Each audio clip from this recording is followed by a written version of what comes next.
Iran जंग की वजह से कांग्रेस के नेता लगातार मोदी सरकार पर निशाना साध रहे हैं, लेकिन कांग्रेस के नेताओं को उन्हीं की पार्टी के नेता शशि थरूर आईना दिखा रहे हैं।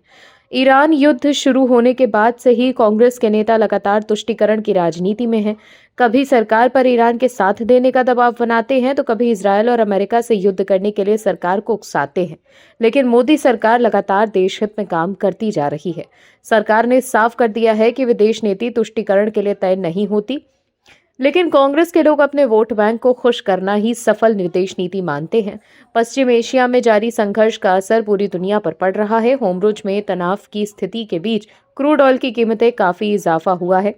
भारत सरकार ने आम जनता की जेब पर इस संकट का असर कम पड़े, इसीलिए पेट्रोल और डीजल पर उत्पाद शुल्क 10 रुपए घटा दिया है। लेकिन इसको लेकर भी कांग्रेस के केंद्र सरकार पर निशाना साधा है।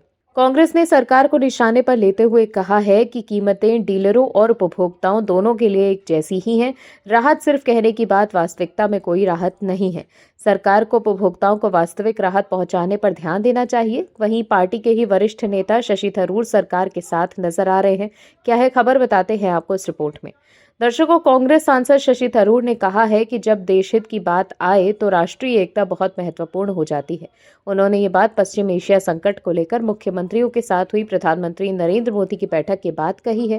कांग्रेस सांसद ने चुनौतियों से निपटने के लिए केंद्र और राज्यों के बीच सहयोग, परस्पर सम्मान और संघीय सहयोग पर जोर दिया।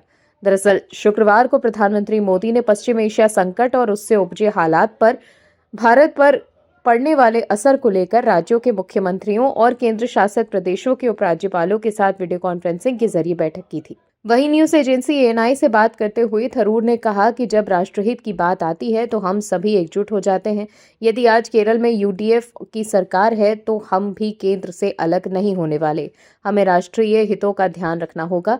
तिरुवनंतपुरम से सांसद थरूर ने यह भी जोड़ा कि राजनीतिक मतभेद होने के बावजूद भारत के कल्याण के लिए केंद्र और राज्य दोनों मिलकर काम करते हैं।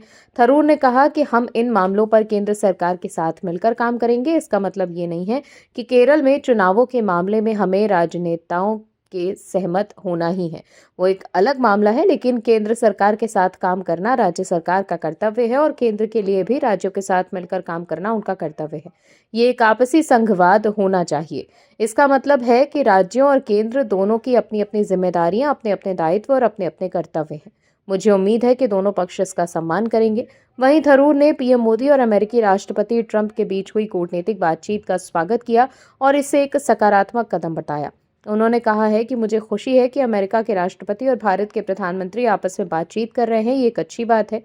दर्शकों, पीएम मोदी और ट्रंप के बीच हुई बात को लेकर शशि थरूर ने खुशी जाहिर की, लेकिन कांग्रेस प्रवक्ता सुप्रिया श्रीनेत ने मोदी सरकार पर निशाना साधा था।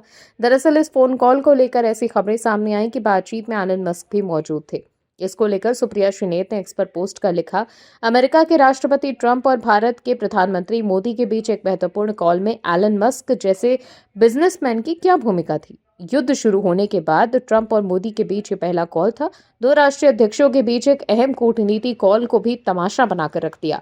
मस्क की इस कॉल में मौजूदगी का खुलासा न्यूयॉर्क टाइम्स ने किया। मोदी सरकार ने देश को ये बात क्यों नहीं बताई, लेकिन केंद्र सरकार ने उन सभी रिपोर्ट्स को सिरे से खारिज कर दिया जिनमें दावा किया गया था कि पीएम मोदी और अमेरिकी राष्ट्रपति डोनाल्ड ट्रंप की हाल में फोन कॉल पे हुई बातचीत में एलन मस्क भी शामिल थे। विदेश मंत्रालय ने स्पष्ट किया कि 24 मार्च को हुई ये बातचीत पूरी तरह से केवल दो देशों के राष्ट्रीय अध्यक्षों के बीच थी। Bureau report, MH news. आप दर्शकों से विनम्र निवेदन है कि चैनल को सब्सक्राइब जरूर करें